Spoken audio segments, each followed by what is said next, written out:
Why Love Makes You Weak. Nietzsche's harsh truth. Friedrich Nietzsche, one of history's most misunderstood philosophers, had a brutal perspective on love that still shocks people today.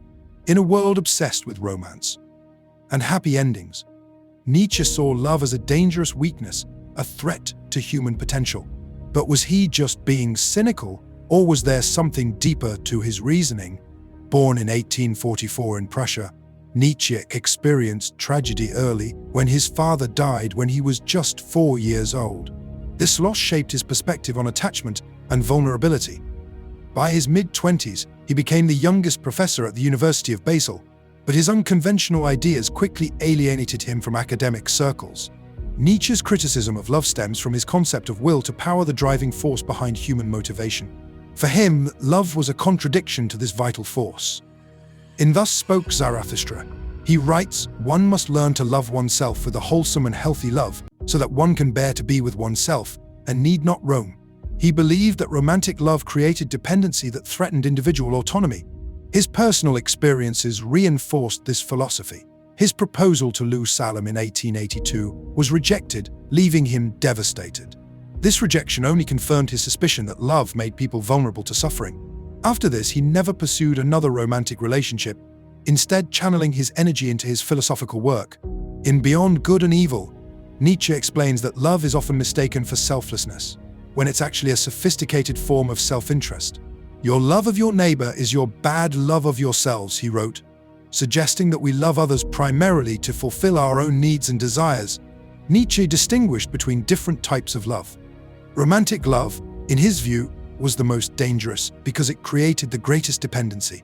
But even familial love and friendship could threaten the development of what he called the Übermensch, or Superman, his ideal of human potential free from societal constraints. The philosopher saw conventional love as part of slave morality values created by the weak to control the strong.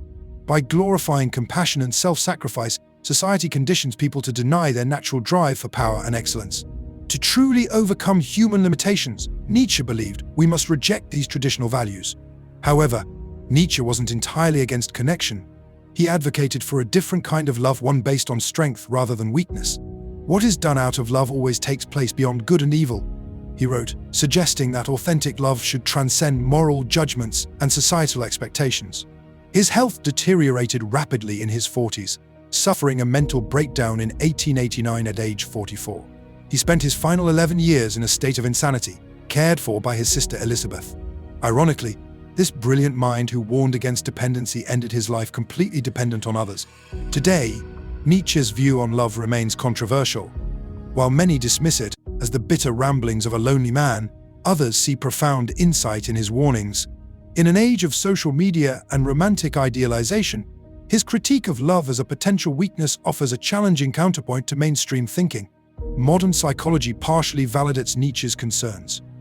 Studies show that romantic attachment can indeed create vulnerability, affecting decision-making and emotional stability.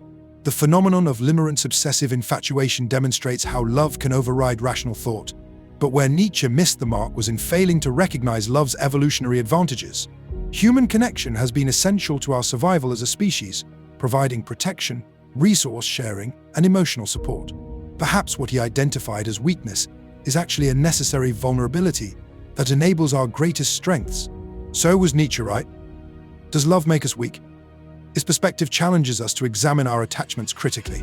Perhaps the truth lies somewhere in between. Love can be both our greatest weakness and our greatest strength, depending on how we approach it. What do you think? Is love a weakness that holds us back from reaching our full potential? Or is it the very force that makes life worth living?